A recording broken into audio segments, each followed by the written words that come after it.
Hey there, this is your girl Candace Stuff coming at you all the way live from sunny South Florida. And this is week 2 of my high protein Publix budget meal challenge. Welcome. This week I've been cooking up a storm, and in order to keep the videos at some reasonable length, I'm not going to put every single thing in one video. So we're going to break this up into 2. But yesterday I prepped, which was Sunday. I prepped breakfast, which I actually made the protein bagels again and explained how you could make them with and without protein powder. I also prepped a very delicious kielbasa meal, and I made it with lentils because I wanted to bump up the protein, and I explained more about that in the actual cooking video itself. I also made a very delicious chicken and chickpea soup using some of the chicken that we harvested from the chicken thighs and backs or what have you. So we're gonna have that as well. In the next video, I'm gonna show you how I make flatbreads to go along with that chicken soup. And I'm also gonna show you an alternate breakfast, I think. We'll see. We'll see what I'm in the mood for. Anyway, without further ado, let's get cooking. Good morning. This morning we're making protein bagels. And I started out in this bowl with 1.25 cups or 150 grams of flour, along with 30 grams of an unflavored protein powder. I'm using this naked pea protein powder. If you don't have protein powder, you can make this recipe without the protein powder. And if the ratios would just be different, instead of using 1.25 cups of flour, you would use 1.5 cups of flour. I'm also using 2/3 of a cup of non-fat plain Greek yogurt, 2 teaspoons of baking powder, a 1/2 teaspoon of salt, and that's what's in here. I also added, because I like onion bagels, I added some onion powder, so I added a teaspoon of onion powder. And I just put the Greek yogurt in here, and now I'm gonna try to mix this up without making too much of a mess with the flour. So I'm basically just patting it down into the flour, try to mix in the flour with the yogurt. I always make a mess when I do this. There's no way really not to make a mess. And eventually I'm gonna have to go in with my hands. Probably the only way not to make a mess is going with your hands from the very beginning. And I always find that I'm gonna need additional yogurt when I do this, because I always find that the yogurt is not enough for the flour. So what I'm gonna do to try to save myself some grief is to put in a little bit more yogurt. And you gotta be careful because you can always put more yogurt in. You can't take yogurt out, right? All right, so what I'm trying to do here is try to make sure that every single piece of this flour gets hit with some yogurt so that this will eventually form a ball of dough. Now, I've already preheated my air fryer a little bit just to make sure it's not extremely cold. All right, let me try this. So, what I'm gonna do is try to take this off of here and go in with my hands.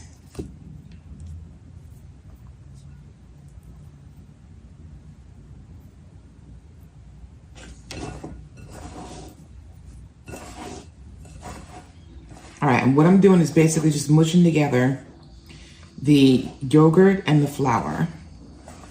And yes, mushing together is a technical term. Yogurt and flour until it forms a dough.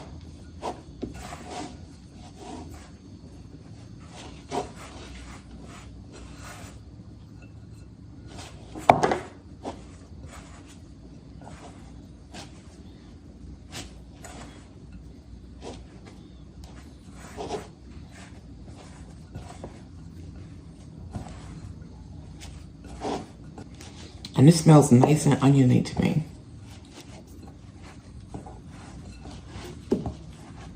As I go in here and I try to get all of the flour undry, as we say, incorporated into the dough.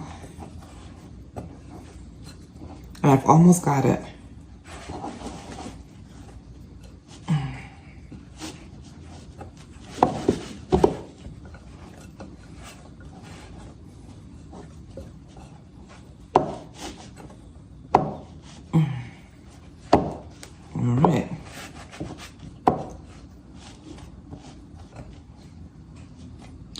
I think I have just the right amount of yogurt in here. Yay. You don't want to work it too much, but you definitely want to get it incorporated. All right. Y'all, who knew? Okay, so I'm coming out and I'm basically cleaning off my counter, which is kind of insane, but I'm going to tell you. And I got this into a single dough ball. And what I'm doing is kind of rolling it out into a single size log.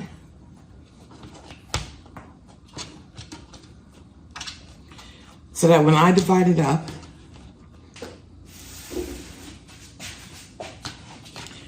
I can be dividing it up into 3 of the same size pieces. So let's see, I'm kind of weighing this out. This is 145 grams. This is 161 grams. And that's only 138, okay.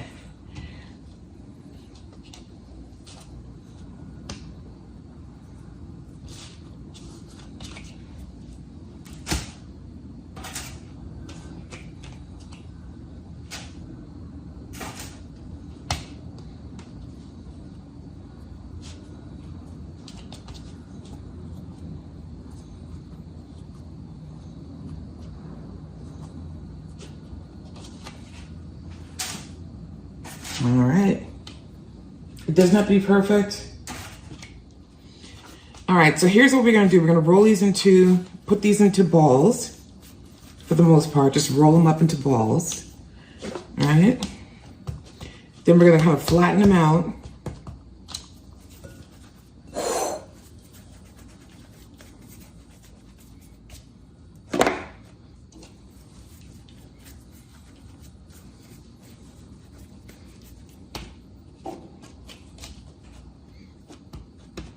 Then we're going to create holes in the middle of them to help them form that bagel shape, right? Holes in the middle.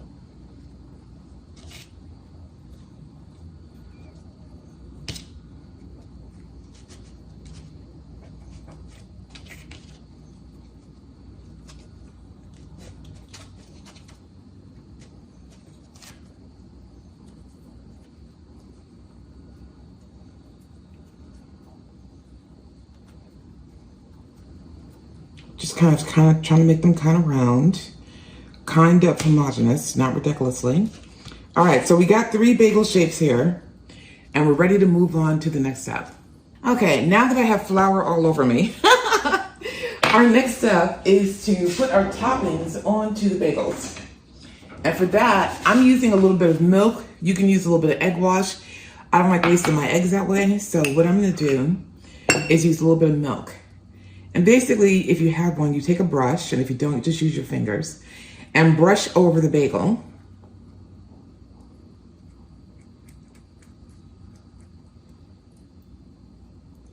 So that your toppings will stick. My topping today is minced onion. And I like using minced onion because I like onion bagels. You may want a sesame seed bagel. You may want no toppings. You may want like pretzel salt toppings. You can put whatever toppings your little heart desires. If you like cinnamon raisin bagels, then you may put cinnamon inside your bagels and something else on top or nothing on top, right? So what I'm doing here is basically I'm just sprinkling the toppings in, and then you just pat them down with your fingers, and the milk on top helps them to adhere basically to the bagel. And I'm basically putting these minced onion pieces on top here because that's what I want on my bagel. Like I said, I like an onion bagel. All right, so maybe I can use some of this topping that I spilled everywhere and put it on top of the bagel instead of all over the counter. All right, so now basically I have my topped bagels.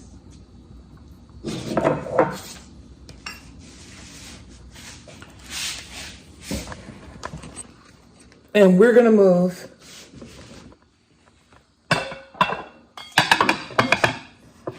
over to the air fryer.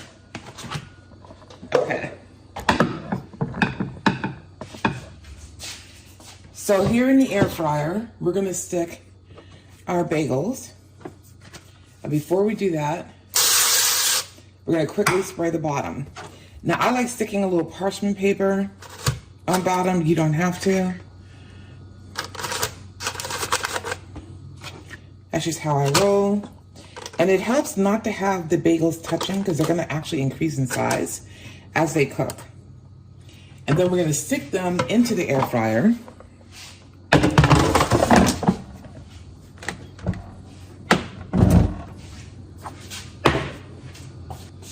At 350 for a total of 10 minutes. So we're going down to 350, and we're going to start off with 8 minutes, and then we're going to flip them, okay? And I'll bring you back when it's time to flip them. All right, so as you can see, the bagels actually cooked and plumped up, and now we're going to flip them over to the uncooked side. Oof, my fingers. And put them back in for another 3 or so minutes. We'll be back.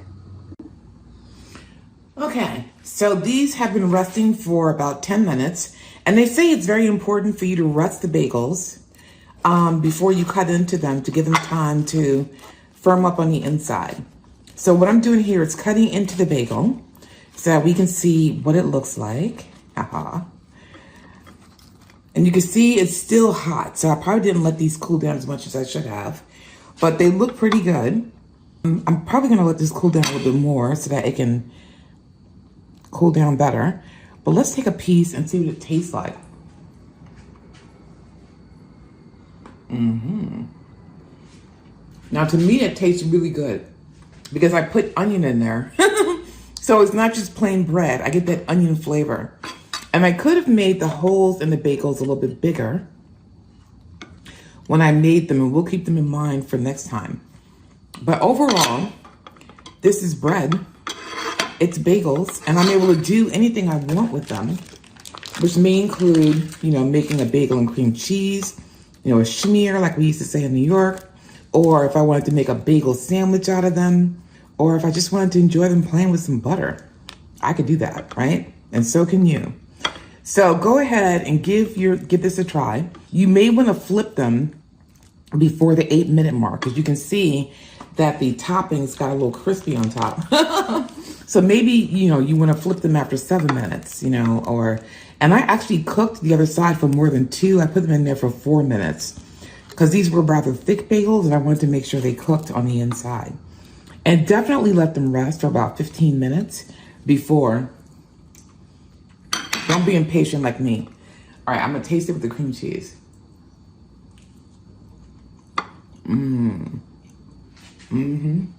That takes me back.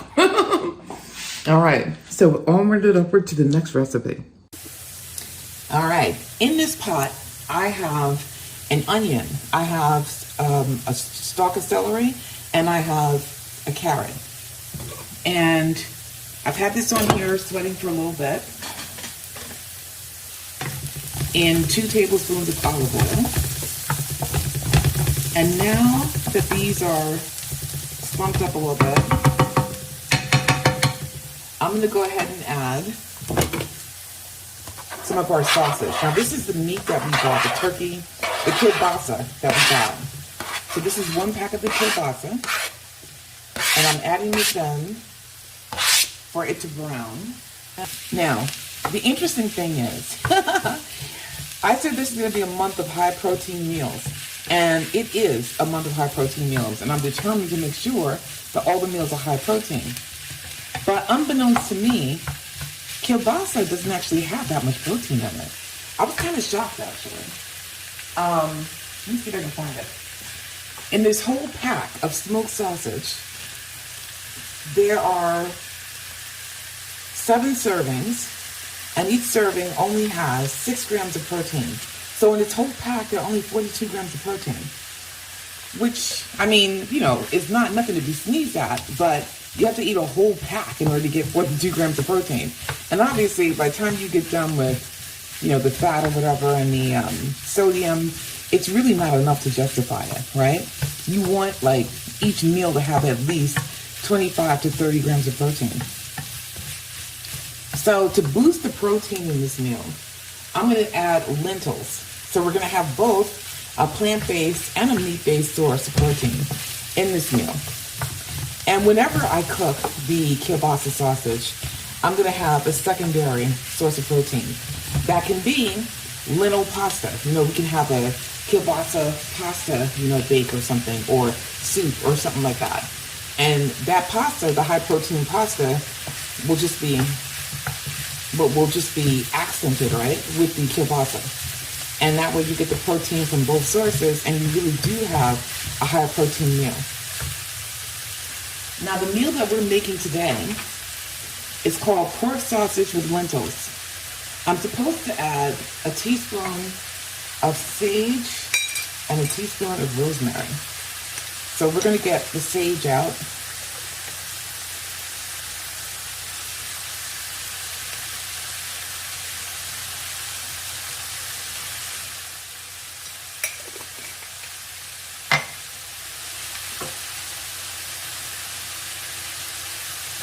That was a piece of carrot. And a teaspoon of the rosemary. Whoops. All right.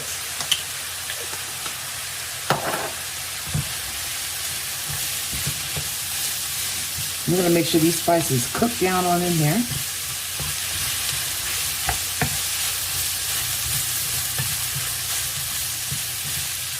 We're supposed to cook it until it's not pink anymore, but this is smoked sausage, and the recipe really contemplated, you know, the sausage that you take out of the casing. So this is all pretty much cooked already. So other than some browning, I'm not really like all that enthused about cooking this to death. Unlike when I cook chicken. All right, now we're supposed to add red wine, and I don't have any red wine, and you might not either. So as a substitute, you can use red wine vinegar. And when you add red wine vinegar as a substitute in recipes, you do half red wine vinegar and half water. So in this cup, I have 2 tablespoons of red wine vinegar and 2 tablespoons of water. And I'm bringing the case away from this so that I don't have a steam bath or a nose bath of vinegar. And mix it around.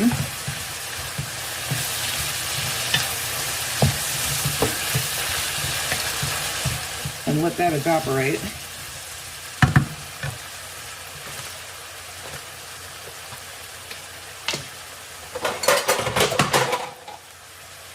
Okay, so the next thing we're going to do is to add the lentils.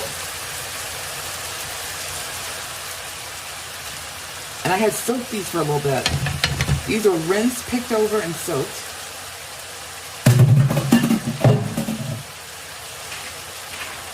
And that was 200 grams of lentils.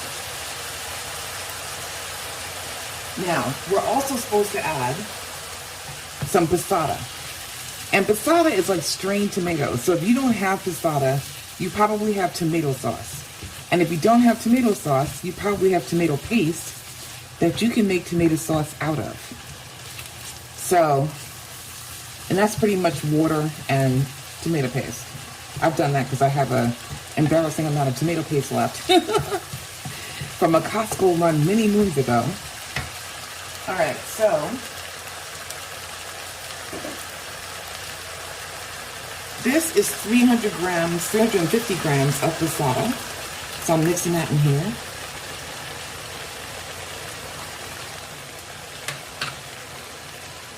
And this is 2 cups of water. So what I'm going to do is rinse out this container to make sure we get all the passata that we're supposed to get, and put in our 2 cups of water.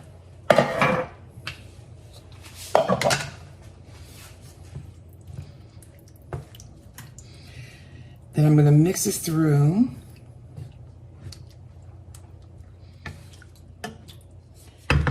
Now we're supposed to cover this bad boy up with the lid and let it cook on low medium heat for at least 40 minutes or until the lentils are tender. So here's me covering it up, and I'm going to turn it down to low medium heat, and I'll see you back here in 40 minutes. Okay, so now we're going to make a chicken and chickpea soup by the channel Fit Men Cook. And in this pot I have an onion, and I have a tablespoon of garlic, which I can smell like nobody's business right now. Now we're supposed to add the chicken, a pound of chicken, all broken up.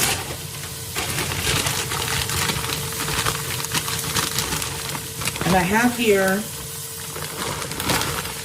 a pound of chicken that we made in the first video. And I'm going to attempt to break up here. This is going to be a very high protein soup.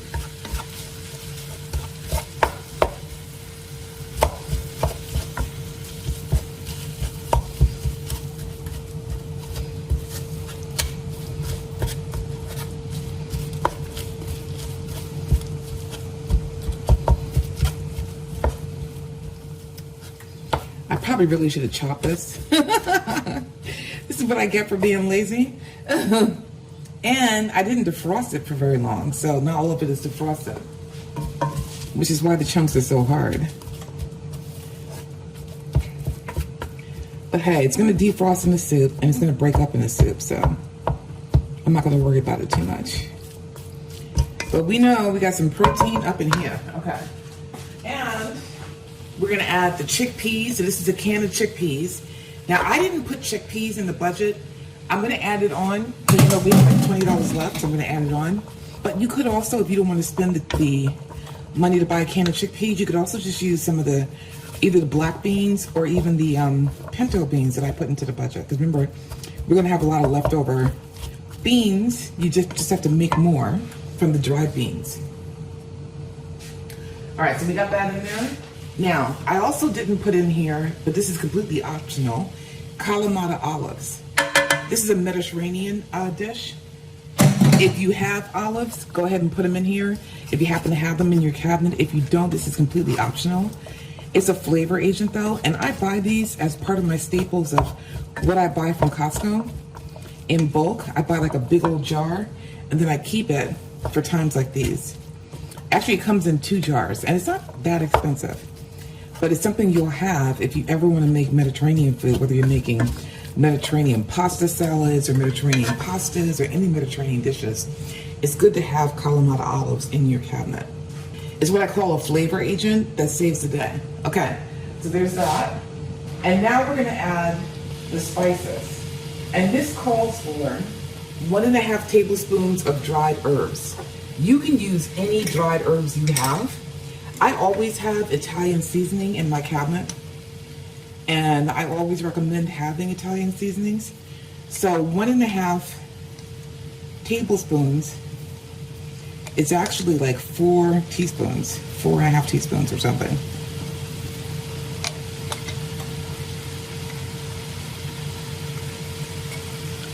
And this is about wiping me out of my Italian seasoning.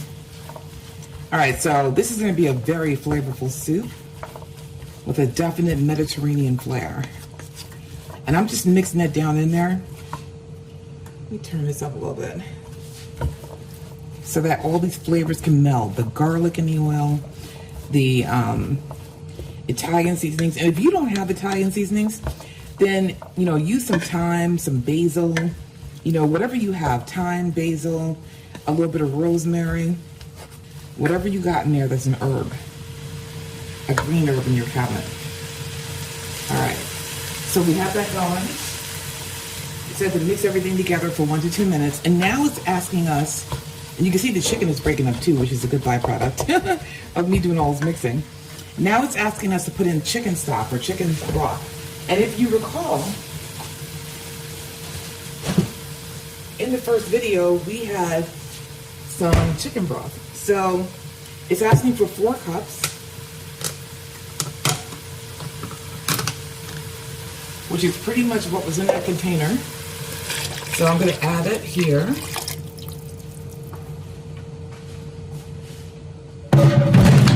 Might as well get out the fat too, the yum-yums. All right.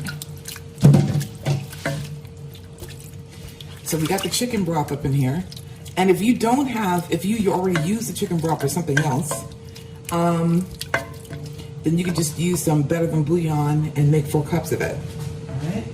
Or some other kind of stock cube you may have. But you should have from the first video the broth that we made.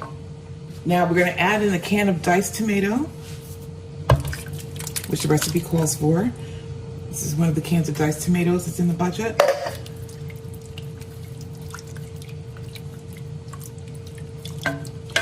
And 4 tablespoons of tomato paste. And tomato paste is also in the budget.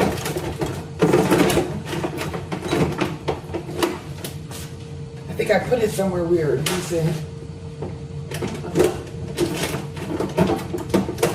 Yep. I'm always putting my stuff in weird places. Okay. I'm going to use the same spoon we used to put the garlic in here, so as not to dirty up another spoon. 1, 2, 3,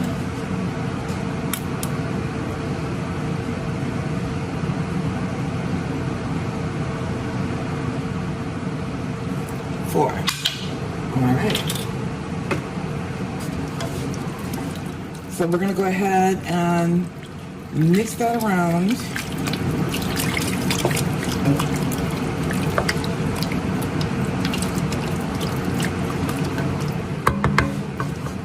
And it says to increase the heat to bring it to a light simmer. And once that happens, we're going to be adding some bay leaves. Now, most people have bay leaves in their cabinet somewhere. But if you don't, then you don't need to add it. But it's also, it's another flavor agent, and it's really inexpensive. Like, you can get a packet for like less than $1. And use it in so many different soups and stews and things of that nature. So I would always save up to buy something like that, flavor agents, you know?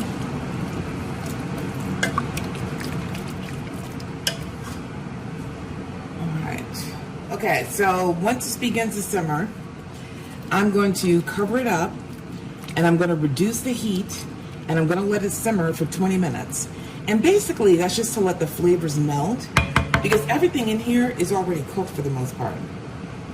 I mean, we're kind of cooking down the tomato paste, but the chicken's already cooked. You know, the garbanzo beans are already cooked. We're just like, you know, making them more tender. The chicken broth is already cooked.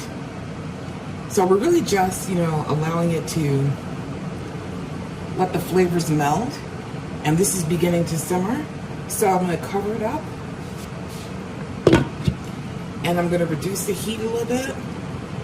And I'm going to let it simmer for 20 minutes and bring you back. After they've cooked, so that they can cook down, you know, they don't stay hard too long. But I'm just going to add like a little bit more, a little bit of this, of the stock that we made on the first day. And I'm going to add a little bit, because I really don't need that much salt. So I'm going to add a little bit of this wood fire garlic stuff that I love. I'm going to add some of that. You can add like a little bit of seasoning salt if you want to, or just some garlic powder if you don't have the Kinder's wood fire garlic. But this already has salt in it. And I'm just gonna let that cook down for like 5 more minutes, 5 or 6 more minutes. And then that dish is gonna be done. And let me tell you, that tastes really, really good. All right, see you back then. I thought I was filming and we weren't. All right, we were supposed to put a zucchini in this recipe. I don't like zucchini cooked down too mushy. So what I did was, and I don't have any zucchini on me, so what I did was I took some of the steamed fresh veggies, frozen veggies that we bought, and I took the frozen peas and I put them in here with like 5 minutes to go. So what I'm gonna do is let the frozen peas cook down in there for the 5 minutes, and that'll be part of our soup. All right, I'll see you back in a few minutes. All right, so while we're waiting on the soup, why don't we check and see what our lentils and stuff look like. Oh, they're cooked down again. So the liquid cooked down. And the lentils look nice and soft. So let's go ahead and check that for seasoning.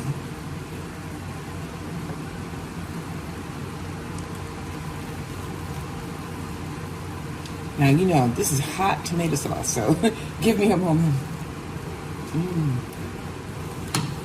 Y'all, it's as hot as Hades, but it's delicious. All right, so this is done. This dish here with the kielbasa and the lentils are done. And I'll let it cool down. I'll put them into meal prep containers. And this here makes about 4 dinners. And I would have, you know, some of this with some veggies on the side. And it could be dinner, it could be lunch for leftovers, and it's just flat out delicious. So cooking down your lentils in passata like that, or in tomato sauce, or crushed tomatoes, and also having it with the kielbasa in there to lend flavor, with the carrots and the onions, it's just flat out delicious. I didn't think I'd like it that much, but I really do. All right. And now while we're doing that, let's check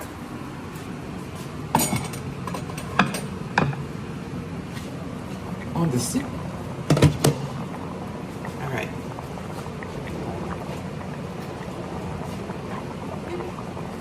I had to get a different spoon for the soup. Okay.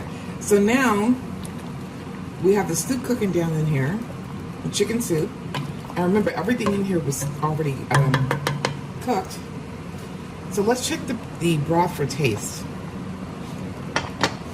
That tastes good, but it definitely needs some seasoning. And they say add salt and pepper to taste. So we're gonna add some of this Kinder's with garlic. You can add garlic salt, garlic powder, no garlic, it's up to you. But you wanna make sure it's seasoned to taste and that it tastes like something. So put in salt and pepper to taste. I'm adding in a little bit of Goya adobo as well. Up, and that's our thing, our time for this to be done. And then at the end, they also say that we should add some fresh lemon juice.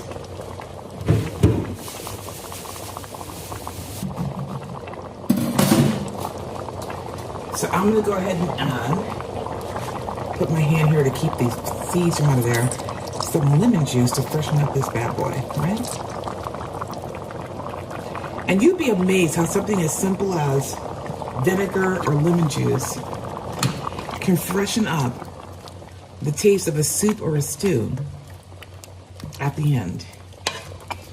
All right, so now let's taste this bad boy. Haven't put Goya adobo or salt and pepper. Let's see what this tastes like. Okay, a little bit of chicken, okay. Now, you know this is piping hot. So give me a second.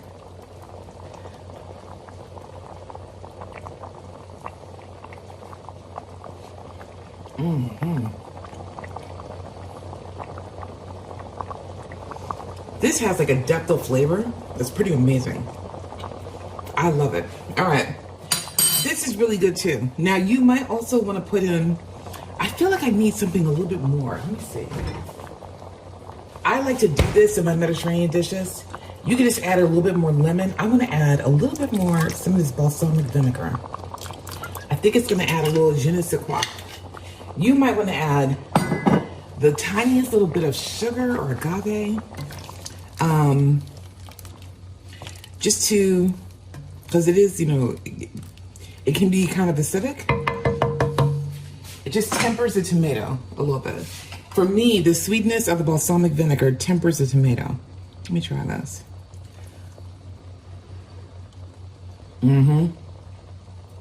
That did it for me. So you can add in a little bit more lemon or a little bit more red wine vinegar or balsamic vinegar like I did, and that'll really pop the flavors and bring them to the forefront. Now I'm gonna have this soup. I'm gonna enjoy it with a little bit of flatbread that I'm gonna make, and I'll show you how to make the flatbread. And so I would have the soup and the flatbread. To me, this is a fantastic lunch, and this is a fantastic dinner over here. So I would have this for lunch, but you can mix and match it throughout the week and have some delicious dishes to eat, along with other things that we make. All right? And there you have it. If you enjoyed this video, please give me a thumbs up because that helps me with the algorithm. Also, if you haven't subscribed already, please subscribe. That helps me. I'm trying to reach 1,000 subscribers, as soon as possible. I want to go ahead and get this channel monetized so that I can continue to be able to do these things, to make videos for you all. Also, if you are already a subscriber, thank you so much. Please know that I appreciate every single thing you do. I appreciate the comments that you leave. I appreciate you showing up week after week and watching my videos. I just appreciate you. All right. And if you want to support the channel, you could buy me a coffee. If you've been watching me during the 3 Rivers Challenge and what have you, you know that I'm totally into coffee. And I have a link below to buy me a coffee if you want to. All right, that's it. See you in the next video. Take care.